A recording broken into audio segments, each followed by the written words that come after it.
अस्सलाम वालेकुम नाज़रीन, आऊं आहियां अनवर अली सोलंकी ऐं अवां ॾिसी रहिया आहियो सिंध इशूज़ न्यूज़ टीवी।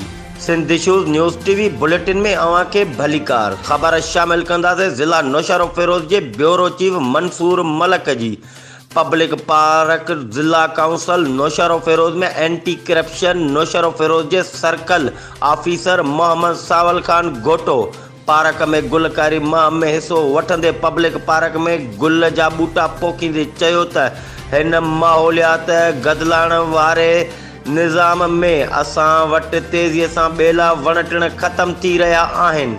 असां सभिनी खे घुर्जे त वणकारी माह में हिस्सो वठूं जीअं आबहवा बहितर थी सघे।